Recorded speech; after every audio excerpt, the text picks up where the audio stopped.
The Locked On Cavs podcast, your daily look at the Cleveland Cavaliers. Today's episode is a special one with guest Leif, Thulin of the Locked On NBA Big Board Show. Segment 1, we're going to talk about the Cavs picking Ochai Agbaji. Segment 2, expectations for his rookie year. And segment 3, what exactly did the Cavs do in the second round? Let's get into it.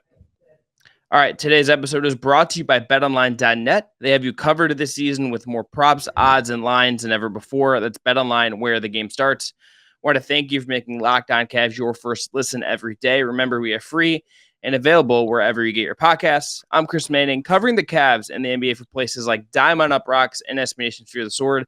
My co-host, Evan Damrell, is not here today, but we have Leif Thulin from the NBA Big Board Show from Locked On. Leif, what's up, buddy? How are you? How are you doing after you got through the draft? I'm doing well. That wasn't actually the most tiring 2 days, believe it or not. I went on a massive hike yesterday, so I'm tired and physically more so than mentally, but I'm ready to talk draft anytime. Yeah, Leif is in Hawaii right now. He is kind enough to join me from a much more beautiful place than my Northeast Ohio abode. So I'm very jealous that he is in Hawaii and I am in Ohio right now. Let's talk about Ochai Agbaji. Leif, what did you think of the Cavs going with him at 14? What did you actually? You were on. We did a hit together with friend of the pod, Richard Salmon, as well after the draft, and I know you were like, okay, AJ Griffin would have made sense here. And I think I agree. But when you sit down and think about this, like, what did you make of Agbaji as the option for Cleveland at 14?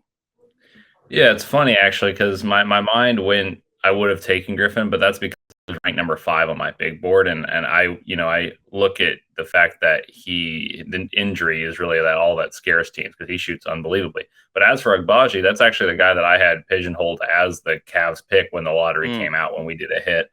We did a mock draft like right away, live reaction, and I was like, man, what do they need? What do they need? Shooting and defense.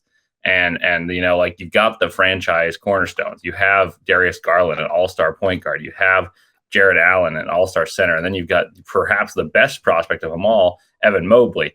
And so what do you need to surround those type of talents? And that's typically a 3-and-D player. And that's what Ochai Agbaji is to a T. My concern with Agbaji as opposed to Griffin is I think there's less of a ceiling for Agbaji considering he's older, and I consider Griffin to be a better shooter. That said, I'm not low on Agbaji. I think that guy can really shoot, and he's a really, really good athlete. Like, he gets his head above the rim. He runs like a deer in the fast break, and he's a system player who was forced to be the guy. And a team and he elevated. They won the national championship, and he was the Final Four most outstanding player. He was also the Big 12 player of the year when they won the Big 12. So he elevated, but he was older.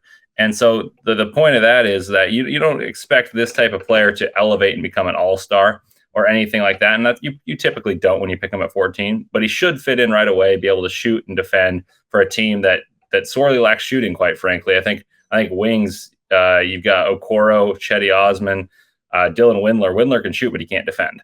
Okoro is a great defender, but he's struggling to shoot. And so I think Agbaji gives you kind of the perfect median of those two.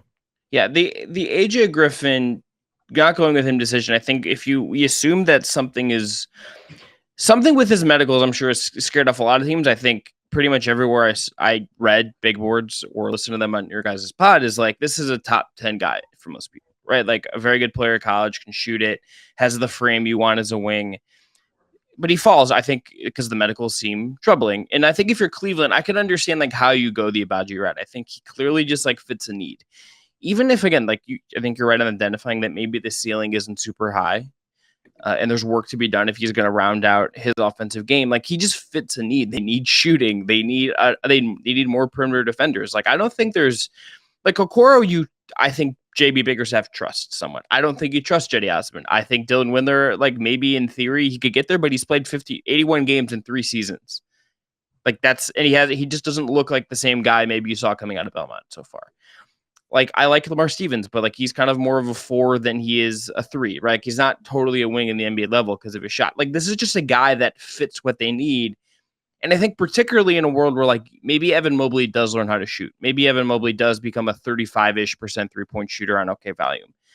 You could A, never have enough shooting, and B, if that doesn't happen, gives you some spacing around a guy that's going to need it.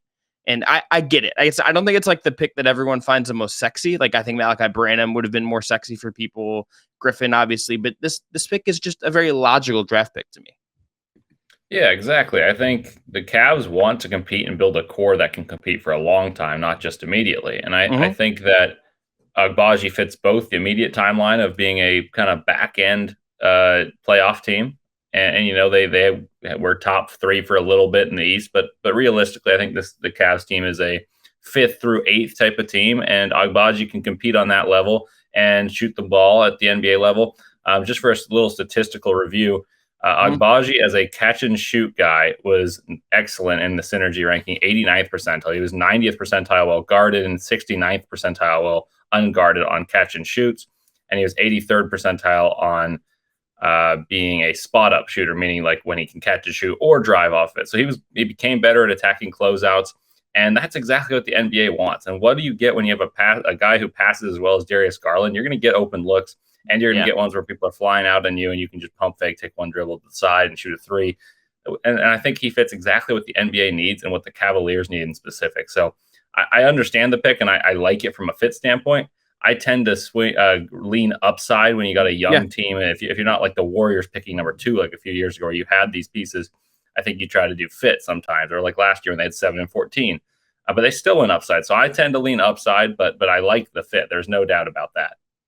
So before we go on a break, what is Agbaji as a defender? I think we know he's going to be a shooter. The Cavs have talked about using him as a quote unquote weapon on that side of the ball, maybe moving him around a little bit. But what is he as a defender? He has the reputation of a good defender, but is he a point of attack defender? Is he an off ball defender? Like what in your mind are his strengths as a defender? I think he's solid at both. I think you'll probably use him as a point of attack defender down the road. I think immediately he may struggle just a bit to the NBA adaptation. The Big 12 is a physical league and one where there are some good athletes. So I don't think he'll be overwhelmed athletically. As I said, I think he's a good athlete. I think there'll be times where the NBA spacing trips him up as he's on an island, whereas he can't funnel into the middle, where a lot of the Big 12 defenses play what's called a no middle defense. That wouldn't work as well in the NBA because of the spacing. But I think down the road, he'll be a point of attack defender. I think immediately he'll be good enough. I'll say he'll be above adequate. I don't think he's going to be spectacular as a defender right away. I don't think he's going to be a negative as a defender on ball right away. And I think off ball, it's all about the minding your P's and Q's there. Like you kind of need to pay attention to what's happening beyond you. And there's going to be times it's going to be all rookies have that happen, even the spectacular ones. But I think overall he'll be a slight positive on both of those. And then down the road, he could become more of a positive. Can he defend up as far as like the Cavs kind of got asked, at his media availability? It was like, is he a 2? Is he a 3? I don't really care about like defining that as much, right? Like that's just not the era we're in. But in terms of like his frame and being able to maybe defend guys a little bit bigger than him, is that something he did in college? Is that something he can do in the NBA as we kind of look ahead with him? Yeah, Kansas was a pretty switchable team as their wings were all 6'7" and rangy. Christian Brown, who went number 21 to the Nuggets, was their 2 guard. Their 4 was Jalen Wilson, who played in the Combine, returned to Kansas, and will likely be in the NBA next year. He's 6'8". So they all kind of rotated 2 through 4. So I do think he can defend 2 through 4, barring the 4 that is just extremely physical or extremely tall. But the average NBA 4, especially as it's becoming more positionalist, I think Agbaji will be able to guard 2 through 4. I wouldn't put him on a point guard and I wouldn't put him on a center, but 2 through 4 is pretty good around what you want for the NBA, especially when you have 2 forwards and a center in Mobley and Allen that are great at protecting the rim and cleaning up messes. Yeah, absolutely. All right. After the break, we're going to talk about what expectations are for Agbaji in year 1. But first, going to tell everyone about our friends at BetOnline. BetOnline is the #1 source for your sports betting needs and info this season and all seasons, really. Find all of the latest sports developments, league reviews, including this year's NHL playoffs and Major League Baseball. BetOnline is your continued source for your sports wagering information, including live betting, esports, and scores. And BetOnline.net remains the best spot for podcasts, sports scores, and news this season. BetOnline is the fastest and easiest way to check in on all your favorite sports and events, including MMA, boxing, and golf. For instance, if you're an MMA fan, Israel Adesanya is a -400 favorite over Jared Cannonier at UFC 276 next weekend, while Alex Volkanovski is a -190 favorite over Max Holloway in their trilogy fight on that same card. There's a ton of great NBA futures too, including next possible teams for Kyrie Irving, Kevin Durant, Bradley Beal, and more. Head to the website today or use your mobile device to learn more about the trends in action. That's BetOnline. That's where the game starts. All right, back here with Leif Thulin from Locked On NBA Big Board. So I think, Leif, part of the appeal with Agbaji, even if it isn't the whole appeal, and I think it shouldn't be the whole appeal if you're going to draft someone at 14, is that he's going to be able to play right away and be a rotation piece right away. I think certainly the way they've talked about him so far, what we think his skill set is and what the Cavs need, it seems reasonable to expect he's going to at the very least get a chance to be a rotation piece, and we'll see what kind of role he can carve out as a rookie. So I guess we've hit on this a little bit, but for you, what would your expectations be for him in year one? Like if you're looking at what you think he's going to be able to do well, and then maybe what is he going to struggle with as he starts his career? Yeah, I think it's never too prudent to expect stardom from a rookie right away. Like Desmond Bane is someone who's been compared to Agbaji because they're both 4-year players at in the Big 12. But Yeah. that said, it's not a healthy expectation. But I do think that you can expect him to play right away and shoot the ball well right away. I think defensively, like we mentioned just a second ago, that there can be lapses, but I think overall he'll become a at least neutral, probably slightly positive defender. And I expect, 20, 24 minutes a game for a rookie, which is something you really like. And it depends if Okoro takes that step. If Okoro continues struggling to shoot and you have a rookie who's going to be cheap down the line, you're going to see more of a tendency to lean towards Agbaji as he develops into a better defender and continues to shoot well if he does that to begin with. So, yeah, I expect 20 to 24 minutes a game and pretty good shooting. So I don't want to give a point expectation, but if I had to, probably around 10, like 10 points a game for a guy, maybe like 8 to 10 points a game when he'll have some outburst with like 17 and you'll be like, wow, he's going to be great. And there's going to be a few that are outliers, but I think every rookie has these turbulent weeks and stretches in the NBA. Yeah, I would be surprised to see, like, if obviously he has like a big scoring season. It just doesn't seem to be what he's going to be. I think what his role will be with Cleveland is something that obviously we're not going to know. And like, I don't expect, like, let's say Summer League in a couple weeks to really illuminate us there, because Agbaji doesn't strike me as a dude who's going to go into Summer League. Like, he may look physically really good there. He's not going to be the guy in Summer League that like drops like 30 points and is playing with the ball in his hands and stuff. Like, that's not what he does. He doesn't seem like the environment for him to like show out and look great. He's going to look really good in scrimmages, in practice, and in preseason games where he gets to compete and do like the stuff that is involved in more structured regular season to playoff style basketball, right? Like, I think that's where he'll look better. I wonder if the question I really have for the Cavs, and it's impossible to answer, is like, do they try to push him as a starter right away, right? Like, there's an argument for it. You have Garland, Mobley, and Allen penciled in. Larry Markkinen, as long as if the roster doesn't change in a meaningful way, you might think they try to run that back. It worked last year. Okay, maybe there's more tape on. You have to make some adjustments, but you can hope that's going to work again. Then you have the two. So you could go with Okoro, who I think is a proven point of attack defender and it could cover for Garland. Maybe they re-sign Sexton and they run that back and see if that works. They have Karis LeVert on the roster. That's an option. Agbaji is almost like the melding of all of these things because he has the size you want. He has the shooting you want. And maybe it's a little bit too much to ask of him to like say, hey, you're going to start every night on the opposing team's best guard and save Darius from that role. Maybe that's a lot to ask of him from day one, and maybe you shy away from that.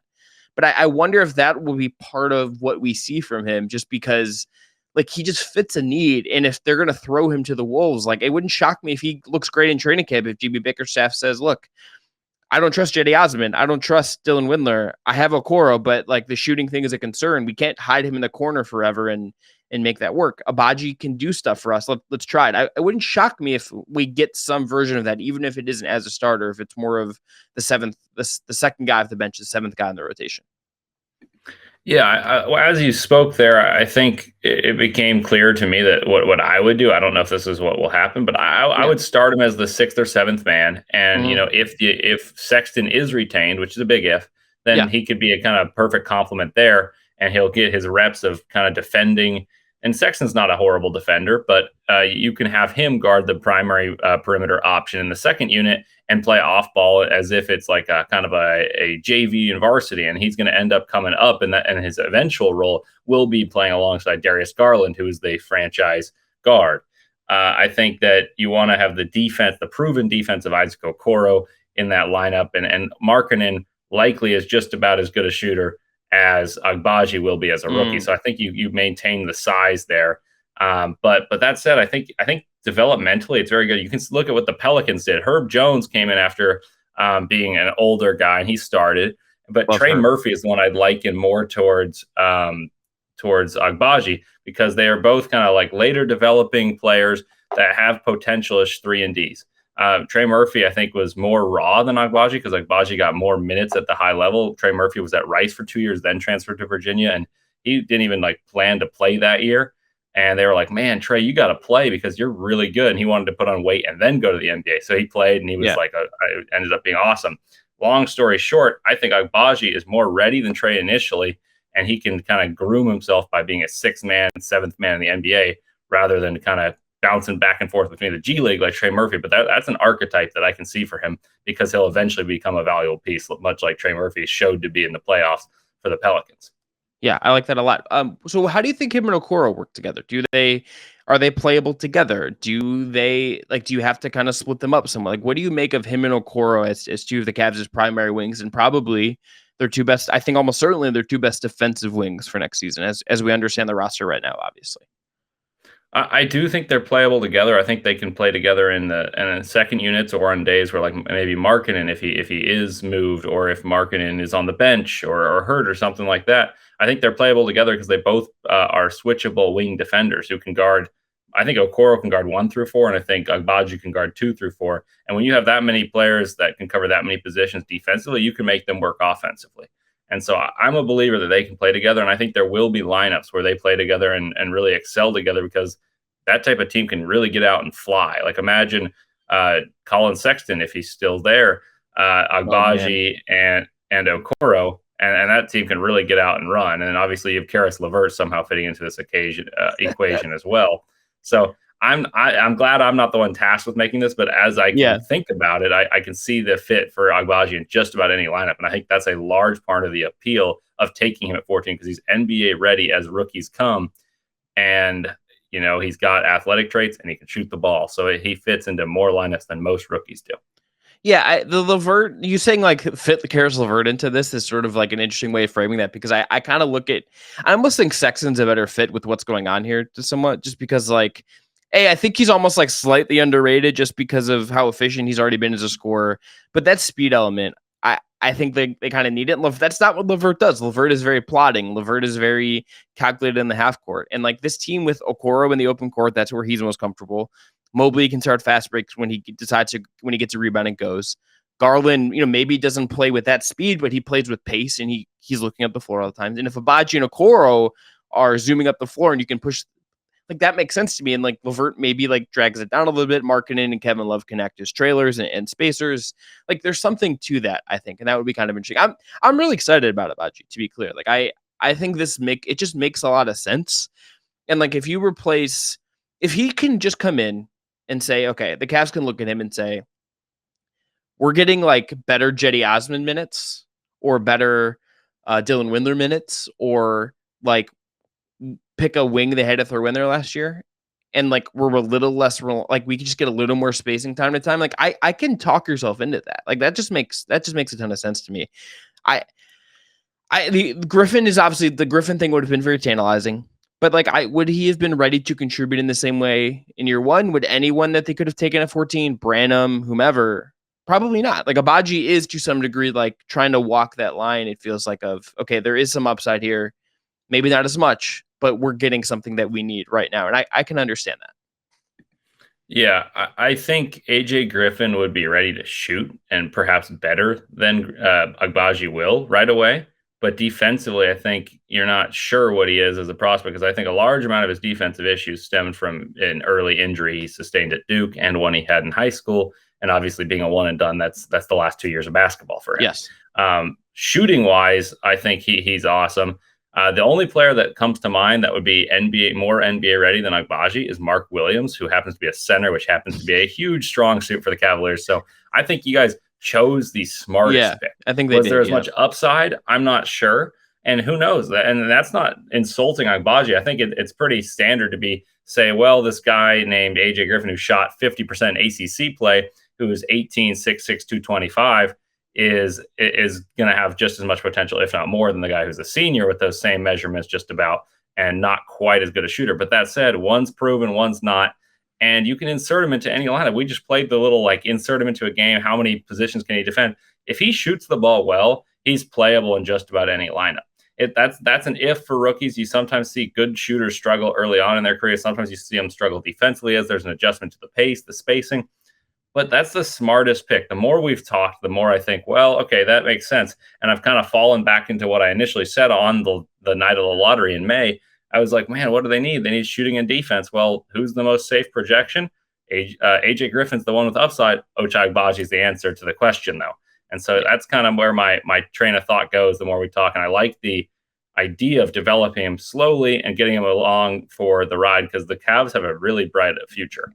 Yes. All right. After the break, I'm going to ask Leif about the second round, because, boy, I still doesn't make sense to me very much, but we'll dive into that after this word from our friends at Rock Auto. This episode is brought to you by Rock Auto. With the ever-increasing number of makes and models, it's now possible for your local chain auto parts store to store and stock all the parts you need. Why endure often pointless or seemingly intimidating questions like, is your Odyssey an LX or an EX?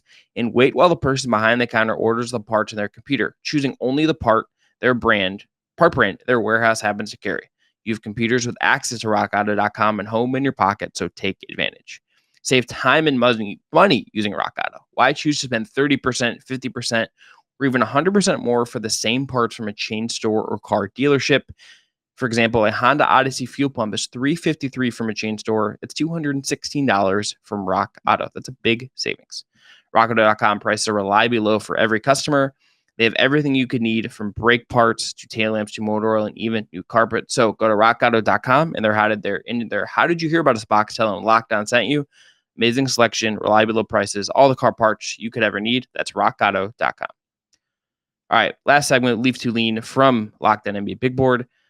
Leif, Khalifa Diop, Isaiah Mobley, Luke Travers. What is the second round haul to you? When you hear those three names, two of whom are not going to be in the NBA this year. Travers will stay in Australia. Khalifa Diop will stay, I believe, playing in Spain. Mobley, will see what kind of contract he signs. Obviously, the younger brother of Evan Mobley. What do you make of these three guys as second round prospects? That is a really interesting draft. And as it happened, I don't think it registered to me that was the pace. I think what they're trying to do is Khalifa Diop is a very good defensive big man. He should be NBA ready when he does come defensively. I think offensively is where he's trying to develop in Gran Canaria, which is like a pretty good talent factory in Spain. He's long, he's fast. I think they picked him early, but I think it's kind of almost like a stash and you hope for a steal. And that does happen sometimes. And like we talked about, and Evan Mobley's older brother is Isaiah Mobley. And Mobley comes into the draft as a less talented, a less heralded prospect, but he possesses a lot of the similar traits to his younger brother, who Cavs fans are very well aware of his talents as a defensive star, a guy who can pass and is versatile on the offensive end. You see less potential with Isaiah, but Isaiah will likely be able to defend at an NBA level and be able to pass well right away. I think he's a good backup center. The curious part to me was I don't think many teams were going to take him as high. Obviously, that's a risk you don't want to run, but he would have been a favorite to get on a two-way because of being related to Evan. That said, I don't dislike that pick. I was a little shocked at the timing of it. Yeah. And then Luke Travers, I don't know what you're going to get from him. If you do get him from Australia, he's a crafty player, but I think Khalifa Diop's potential to be a defensive stalwart, and then what Isaiah Mobley should bring in, also making, and this is an underrated part of it, and it sounds silly, but the fact that your potential star player has his brother in town is very alluring. And I think that makes Evan more comfortable. I think Isaiah and Evan can play together, actually, and he presents a decent option to play backup minutes behind Jared Allen should Jared Allen miss time like he did last time. And that was really what caused the Cavs to go on their slide. So I don't fully understand the picks, especially because two of them are really hoping for stash and steals rather than just kind of stash and then hope they play. That said, I find an interesting draft that I don't dislike. I just was surprised. Yeah, surprise I think is a good way to look at it. It caught some of the Diop linkage was there a little bit pre-draft, and then the Travers thing. It seems like there was some of the reporting out there and talking to some people makes it seem like they maybe promised him to keep him in the draft because they liked him for whatever reason, but he's 20 and like it doesn't seem like he's going to come over for like at least 2 years, 3 years. Like it's going to be a play for like when he's developed a little bit more and grows out of it. I think Leif my issue with like how they approach this, as much as like I am qualified to have one, is I think like I would have looked at like especially 39 where they took Jop. That's your highest second round pick. Your center just isn't a big need because you have Jared Allen under contract. You have Evan Mobley, who's on his rookie scale deal. You can like go find like maybe like you feel like Isaiah Mobley or Jop can be better than Moses Brown, like, and maybe Mobley can better than him this year. I think you can make that work for a year and like you're probably okay. Maybe Mobley could have you still gotten him and not taken two. Someone like Ryan Rollins would have like I think like filled the need, and you could take a swing on that guy as at a position of need. Trust your development program. You know, someone like EJ Liddell, who like depending on who you talk to, like some people had a first round grade, some people didn't, but he slipped. He was there, and I think forward depth is an ongoing thing this team needs, and trying to find a guy who could become, maybe a better version of Lamar Stevens or like just another bigger, bulkier forward in a rotation down the line. I think that makes sense to me more than a draft and staff center. So like I've wondered like, is it a cost thing? Is it whatever? And look, I will say it, my bias within team building is I love how like Memphis does it, right? Like there's it's competition all the time. It is trying to maximize your 15 roster spots. Yes, you're preparing for guys to leave. Like they clearly prepared in their draft, for instance, for Kyle Anderson to go. They prepared for Tyus Jones to walk because they don't want to pay him a certain amount of money. But they're also bringing guys in that they like. They fit a certain framework, and they're trying to develop them in-house all the time, and they trust their judgments. It kind of just feels to me like the Cavs like said, okay, maybe we like these guys, but we also just like want to punt on developing guys now. And I just look at saying, I don't think it would have hurt them to at least one guy. And maybe they can get a guy in free agency that they really like or whatever. But I think one really young guy to push Dylan Windler, to push Jetty Osman, to actually build some real depth on your roster, to me, would have made sense here. Even if Jop turns out great or Travers turns out great in 3 years, I think right now there's a need for some push on the back end of that roster because that back end of the roster doesn't feel particularly strong to me. Yeah, I tend to agree with your train of thought there. I think the way the Grizzlies do it is awesome. This year, I thought their picks were interesting. As for the Cavs, you had three I am president rounders. of the David Roddy fan club, so I am just like, let's go. Give me my thick king. And they got Kenneth Lofton Jr. Like they got both of the big thick guys. I'm just like, let's go. I don't know what you're doing, but I want to see them play together. Like I want to see what that looks like. And then they took the electric athlete from the hometown Kennedy Chandler in between two veterans. Like it was a very interesting draft. I get it, but to the point of what you were saying is very accurate. I agree with developing in-house talent and making it competitive. The only part I think makes it an argument for the Cavs is that you had 3 second-round picks. If you had one, I'm all for what you're saying. Is you want to log in, maybe even 2, but 3, maybe you can try to take some stashes because you just only have so many roster spots. That said, I like Ryan Rollins. I like Bryce McGowan's. I like EJ Liddell. And the one that really slipped to me was Kendall Brown. I know some people differed in opinion, but he shot 34% as an 18-year-old in the Big 12 on a team that was a 1 seed. And he was he might be the best just like vertical athlete in the draft. And so him falling to 48 where the Cavs had a couple chances to get him is one that puzzles me. But that said, I think the idea of stashing because of you don't think anyone's going to make an immediate impact on the team, and then you have potential steals that get to develop while you don't pay them. I personally don't see the reward of it immediately, but I do think, I mean, and you need luck. It does involve luck. But if it does happen, then you look like geniuses and you don't have to pay them. And then while they develop, then they go on their second contract to another team. So there is a science behind the madness, which makes it harder as a draft person like myself, who's like, man, take the best player available. But I do see the science behind the madness. Yeah. Like Travers, if you want to talk yourself into him, he's 6'8". He's got a 6'10" wingspan. Like, he can't shoot, which is like a big red flag because he's like 25% of the NBL last year. But like, if that improves and his body improves, like, you have a guy that could like play in the NBA. Like, that's a template of a guy that could play. So like, I like that pick almost. Like, I can see the outline of how that makes sense. Of those three guys, Leif, as we wrap up here, do you like one of them more than the others? Like, do you like Jap? Do you like Mobley? I mean, it doesn't seem like Travers, but like, do you like one of these guys more than the other as a guy that in maybe 2 years is a rotation piece, or at least a depth piece on the Cavs? I think they both kind of an equal shot to play. I think Mobley, because I've seen a ton of him, I watch a lot of Pac-12 basketball being in a Pac-12 country. I know what he brings to the table, and I think he can project as an athlete. He'll be able to fit, and he'll be able to pass, and he's with his brother, and I think that's an underrated thing. Jop is just such an unknown of how much he'll develop because he developed a lot pretty quickly. He moved to Spain at 14 years old, and he became a lot better in this past year. And I had him ranked just about the bottom of my top 60 because I didn't think that a team would want to pay him this year. But now I see the idea is like you stash him and you hope, and there's tons of potential. So I would lean towards Job, but I don't have as much confidence just because I haven't seen him as often, and I don't see the skills as apparently. I think what Isaiah Mobley is what he will be. He's going to be a solid defender, someone who rebounds, and someone who can pass the ball better. Job could be a defensive stalwart that comes off the bench for a Jarrett Allen. It just depends of how well he develops and how soon he comes over.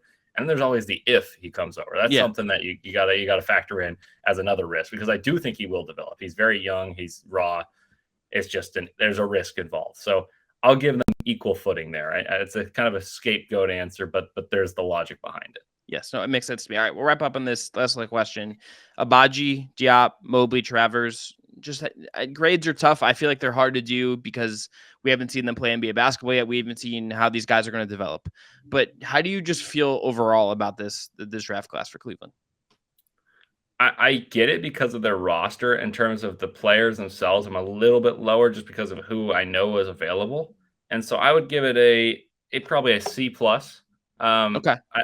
I think the logic is that there was guys I liked more. I love the Agbaji fit. I just think AJ Griffin's awesome. So that one makes me a little lower. But Agbaji could prove the Cavaliers right far sooner than AJ could, and maybe that's the timeline they want. And then we just went over the second round. There's risk associated with it, and there were a lot of really good players left. So that's why I'm a tad bit lower than I think maybe other people are. I haven't looked at any Cavaliers grades, so you can tell me better than I know. But I think that's about right. I think like the optimistic reading is like people have made the Agbaji Bane comparison, and that one doesn't really ring true for me. But like I get the logic. Like I get the understanding. Like, okay, 4-year guy. Sometimes these guys are just good, and you just got to accept that they're good. Bane feels like a little more like dynamic with the ball in his hands in a way that I think is important. So we'll see if that translates. But like I think that the logic is like they got a guy that's going to help them win now, and I think this is a team that does have ambition to make the playoffs at the very least next year. And like Agbaji probably helps you do that more than AJ Griffin or Malachi Branham or some of the other guys they were linked at. So like it's a very like even the second round stuff, it feels very logical, even if it's not exactly like maybe where how like a lot of the teams setting the trends for draft stuff are doing, right? Like Memphis or Oklahoma City. It's different than what they're doing, but it does seem like there is like a logic to it at the very least. Yeah, that's well put. That's exactly the way I feel about it. And Agbaji isn't Bane, but he can have an instant impact in the way that Bane did, maybe just not as profound of an impact. Yeah. All right, that's going to be it. Leif, tell everyone where they can find you and what you got. Are you on a 2023 draft? Like, what's next in the Unlocked on NBA Big Board? Yeah, well, so my Twitter is on here. It's just my name, LeifThulin. Follows are appreciated. There'll be constant draft stuff. For those of you who like college basketball, I write a lot about that just in tweets, and sometimes it has some cool videos with it. And then on Locked on NBA Big Board, I think we're moving on to the 2023 draft. I think Summer League will be something that like we'll give our takes of who's fitting in well with Summer League, what prospects have, or these previous prospects that are now NBA players have room to grow. We like their fits, and yeah, always cool stuff there. 2023 has someone who's billed as the best prospect since LeBron James. As Cavs people, you guys should be excited because that I don't know if anyone's going to overpass LeBron, but Victor Wembanyama was pretty freaking awesome. Yeah. So that that's a little teaser, but I appreciate hopping on and good luck to the Cavs. I'm kind of curious to watch them from afar. Yeah, I'll be curious. We'll see how many. Maybe they can get two All-Stars to Salt Lake this year. I believe you're based in Utah. Well, I'm hoping. I have a cousin that lives in that area. I'm hoping to slide out and do a little couch crashing to avoid the high cost of the NBA Media Hotel in 2023. But maybe they'll get two All-Stars again. We'll see. Maybe it's Evan Mobley instead of Jared Allen this time, and that would certainly be fun. All right. Tomorrow on Locked On Cavs, it's part one of Let's Look at free agency targets. On the list for us, DeLon Wright, Ricky Rubio, Tyus Jones. Hope you tune in for that. And for a great second listen, do Locked On NBA Big Board because that show's great and Leif's great and Raphael's great and Richard's great and all those guys are great. But then third listen, Locked On NBA. Get caught up in the latest news and rumors in the NBA in just 30 minutes with Locked On NBA. It's your daily update in just 30 minutes. Until next time, everyone, be well and thanks to Leif again for coming on.